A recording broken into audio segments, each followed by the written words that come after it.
رمضان آ رہا ہے، تیاری کرو. جیسے حج پر جانے سے پہلے معافی مانگتے ہو، رمضان سے پہلے بھی ایک دوسرے سے معافی مانگو، ایک دوسرے کو معاف کرو، ایک دوسرے کو درگزر کرو، خود جا کے معافی مانگ لو. اللہ آپ کا مقام اونچا کر دے گا، مرتبہ اونچا کر دے گا.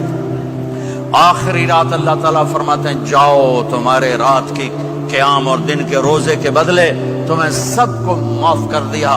مانگو. اور ایک رات اللہ نے شب قدر بنائی جو 1000 راتوں کے برابر کر دی. وہ آج آپ کی تو راتیں بڑی چھوٹی ہیں، 5 راتیں جاگ لو، 3 گھنٹے دی بھی نہیں رات ہوندی، تو 5 راتیں جاگ لو، 21 23 25 27 29 ان میں سے ایک رات ضرور شب قدر ہوگی. ایک رات کا جاگنا 80 سال کی عبادت سے بڑھیا ہو جائے گا. صرف ایک رات کا جاگنا، ایک رات کا جاگنا. ایک شرط ہے، دل میں بغض نہ ہو، نفرت نہ ہو، حقارت نہ ہو. کسی مسلمان کو حقیر نہ جانو، بلکہ کسی انسان کو حقیر نہ جانو، تو آپ کی بندگی اللہ کی بارگاہ میں پہنچ کر آپ کے مقام کو اونچا کر دیں گی.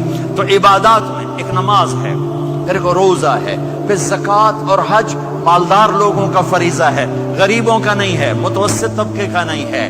تو عبادات کا جو نصاب ہے بڑا مختصر ہے. 5 نمازوں پہ کتنا وقت لگتا ہے؟ روزے سال کے بعد آتے ہیں، گنجائش ہے، بیمار ہو بعد میں رکھ لو، مریض ہو بعد میں رکھ لو. زکوٰۃ سارے سال میں کسی وقت دے دو، حج زندگی میں کب کسی وقت کر لو. یہ ایک چھوٹا سا نصاب ہے. دوسرا میرے نبی کی زندگی کا پہلو جسے میں ہائی لائٹ کرنا چاہتا ہوں، جو نمایاں ہے، جو روشن ہے، وہ میرے نبی کی زندگی ہے، وہ میرے نبی کے اخلاق ہیں، وہ میرے نبی کا درگزر ہے، میرے نبی کا پیغام محبت ہے. میرے نبی نے فرمایا اسلام کا سب سے مضبوط عمل کیا ہے؟ ایو اور الاسلام اوثق.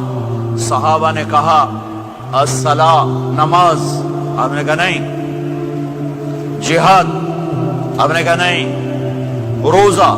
آپ نے کہا نہیں. حج؟ آپ نے کہا نہیں.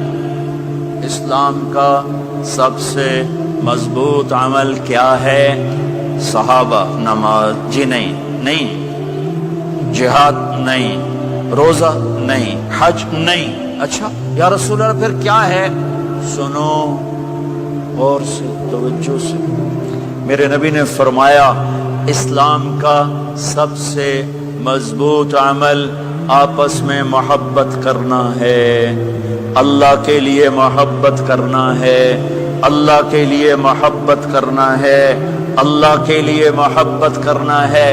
اسلام پیغام محبت ہے. میرے نبی کی زندگی محبت کی پوری تصویر ہے. کسی سے نفرت نہیں، بغض اللہ کے لیے، محبت اللہ کے لیے. یہ اسلام کا سب سے مضبوط عمل ہے.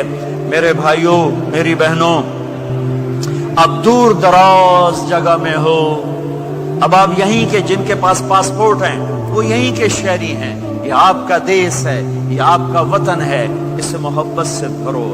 پاکستان کی نفرتیں یہاں نہ زندہ کرو، ہندوستان کی نفرتیں، بنگال کی نفرتیں یہاں مت زندہ کرو.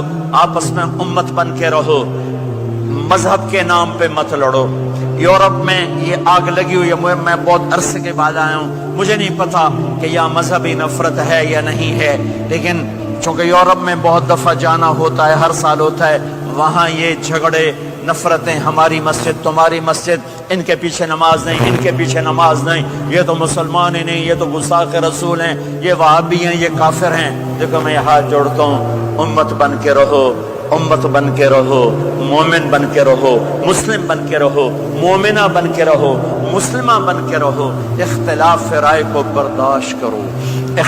یہاں چاند کے مسئلے میں اختلاف ہوتا ہے، روزے کے ٹائم میں اختلاف ہوتا ہے. علماء سے کہتا ہوں اس اختلاف کو مٹھاؤ، جس میں سہولت ہو سارے وہ لے لو.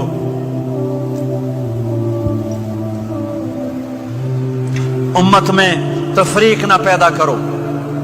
یہ علماء کے سامنے ہاتھ جوڑتا ہوں، جس میں امت کو زیادہ سہولت ہو.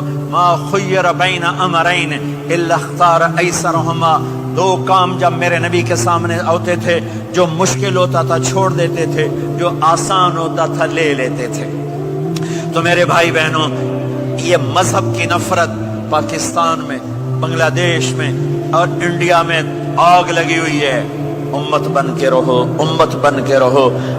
اگر آپ اور میرا مسائل میں اختلاف ہے تو یہ ہماری محبت کو نہ ختم کرے، ہمارے تعلق کو نہ ختم کرے، ہماری نفرتیں نہ پیدا ہوں۔ اختلاف ہے، شروع سے تھا، آج بھی ہے، آئندہ بھی رہے گا، لیکن اللہ کے واسطے، اللہ کے واسطے، اللہ کے واسطے اس کو محبت میں بدلو، اس سے محبت میں بدلو، اس سے محبت میں بدلو۔ اختلاف رائے کو برداشت کرو، مذہب کے نام کی نفرت کو ہوا نہ دو، ہوا نہ دو، اس کو ٹھنڈا کرو، اس پر پانی ڈالو، اسے بھڑکاؤ نہیں، اس پر پانی ڈالو۔ میرے نبی نے عبداللہ بن ابی سے نباہ کر کے دکھا دیا، جو منافقوں کا سردار، باقی منافقوں کا تو کسی کو پتہ نہیں تھا سوائے میرے نبی کے، عبداللہ بن ابی کا منافق ہونا سب کو معلوم تھا، یہ منافق ہے، اور آپ کے پیچھے نمازیں پڑھتا رہا، آپ نے اس کے اپنے ساتھ رکھا۔ ایک دن آپ پانی پی رہے تھے، عبداللہ بن ابی کے بیٹے عبداللہ پکے صحابی تھے، کہنے لگے یا رسول اللہ تھوڑا پانی تو بچا دیں۔ آپ نے کہا